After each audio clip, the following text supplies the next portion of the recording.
Are there any competitive people in the house? Any competitive people in these 195 countries? Oh, good. Competition in Latin means to conspire together. If we're going to compete, we're going to conspire together to make each other better. If I'm going to play basketball against you, I want to push you as hard as I can so you get better. I want you to push me as hard as you can to make me better. So we're going to have a little competition of energy all week long, and we're going to give out some prizes. We're going to look for the people who have the most energy here. And so I want you to shake your body out, and I want you to try something. I want you, if there's someone else in the room, I want you to point at them and go, I own you. And if there's nobody in your room, look at the camera and look for somebody else on the screen, or me, whatever you want, and go, I own you. But say it like you mean it with authority and playfulness. Go ahead, try it. Come on there, Christina Tata. You can do it. Come on, I'm watching you guys. Do it again. I own you. Come on, Michael, quick. I own you. One more time like you mean it. I own you, baby.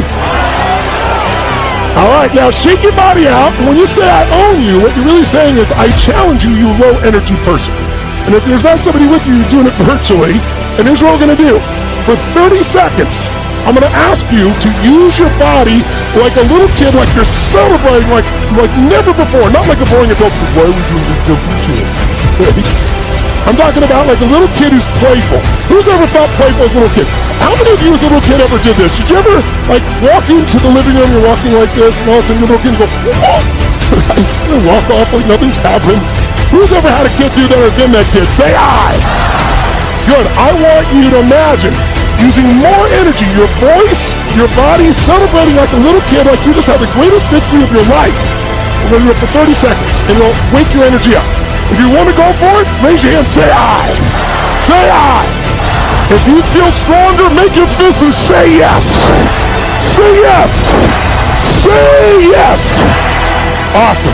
Okay, so let's shift gears now. So what are we all dealing with? We're dealing with something we call problems, right? How many got some freaking problems, many of which had nothing to do with you even, that were created by changes in the government, changes in the environment? Who's got some challenges to deal with out there? Say I. Say I. So I remember years ago, I was 31 years old, I was 32 maybe, and I got a phone call from a man named Norman Vincent Peale. And Norman, if you don't know him, wrote the original book called The Power of Positive Thinking. He was a religious leader, and he's like, the world needs a different mindset because we're all finding what's wrong. By the way, I have a simple phrase I remind myself and everybody else. What's wrong is always available, isn't it? There's always something wrong if you look for it, but so is what's right. What's right is always available as well, and training your brain to do that is so critical because otherwise problems will overwhelm you, especially during certain times like winter when several challenges happen at once, financial, emotional, your body, your family. That's a winter. The thing about self-discipline is that it is necessary for everything you do in your life. You have to be self-disciplined. Working out, you got to work out every day. You got to stay in shape. If you want to, if you don't stay in shape, you die. When I'm working out, I always do one extra rep, one extra set because it's a promise I kept to myself. But working out might not be a priority for every single day because you've got things going on in your business world and with your family and all that.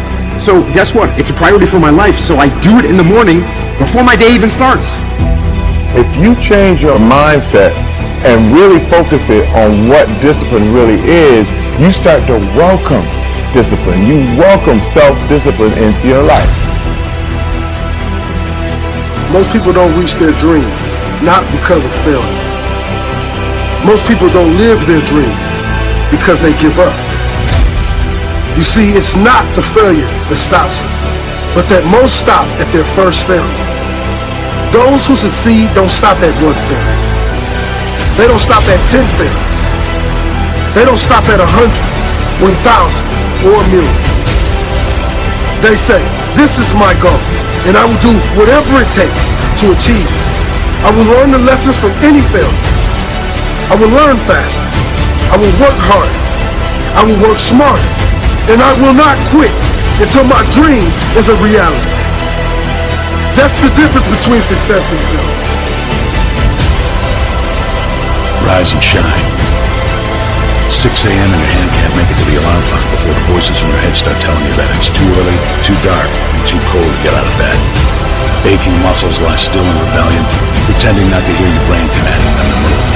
A legion of voices are shouting their unanimous permission for you to hit the snooze button and go back to dreamland. But you didn't ask their opinion.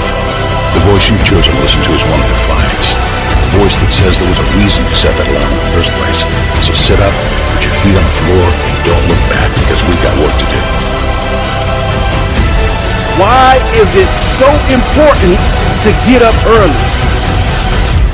Some of y'all don't want it. That's why you ain't got it. I don't sleep when I'm tired. I sleep when I'm done. The average millionaire wakes up at 4 a.m. So it started off 4 o'clock in the morning where I'd start with my cardio, then I'd have breakfast, and then I would go to the gym, and then I'd go to work. Welcome to the grind. For what is each day but a series of conflicts between the right way and the easy way?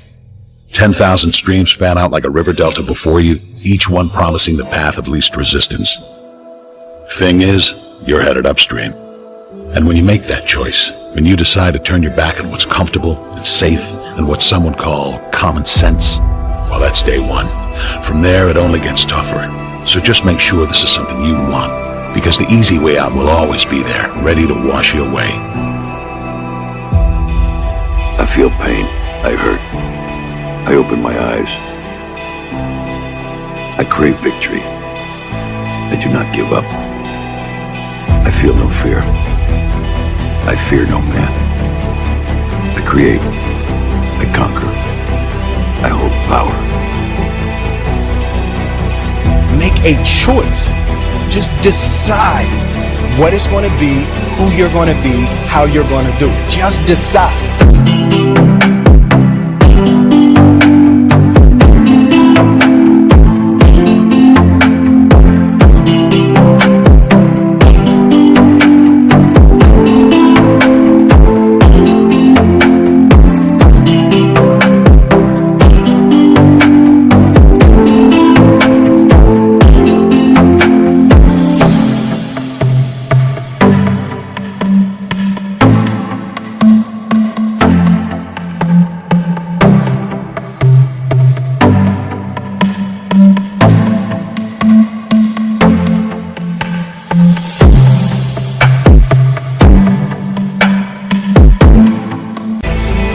From that point, the universe is going to get out your way. We can't have another bad year. You've got to get to the point where enough is enough. Much easier to come up with excuses why you can't do it. If you do what is easy, your life will be hard. You do what is easy. Complain about your situation, your circumstances. Surrender and give up on your dreams. Become depressed and bitter and angry. Anybody can do that. If you do what is easy, your life will be hard. But if you do what is hard, I'm not coach right now. I'm your conscience. You're in a fight between will and skill. I say will first, because that's what you are. You locked and loaded with skill. You practicing every day. You putting in your work. You buying everything.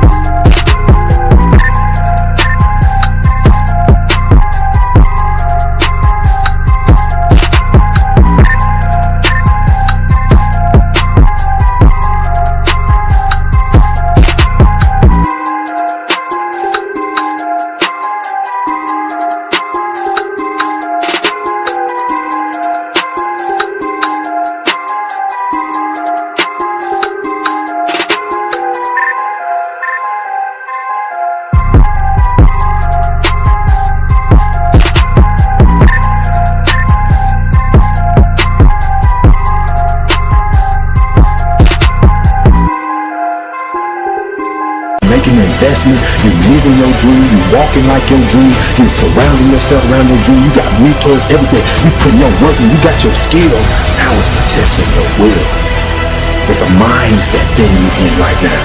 It's a mindset thing, because your challenge challenge ain't moving. Your mountain is not moving. You don't feel like you're making any progress. You're not physically moving. When you see everything else around you, other people around you moving, you're not making progress. You're in the test of your will right now. Because life says it has a little more test for you.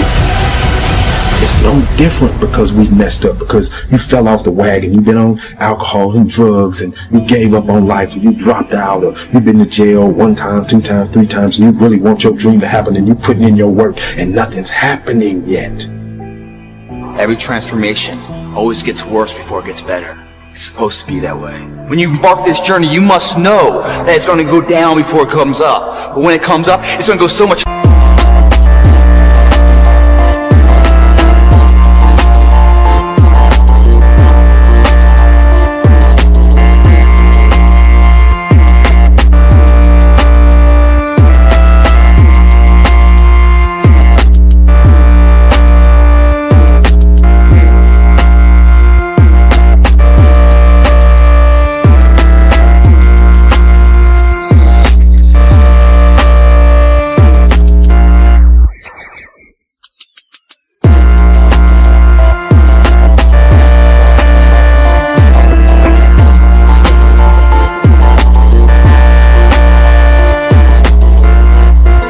higher than you've ever been.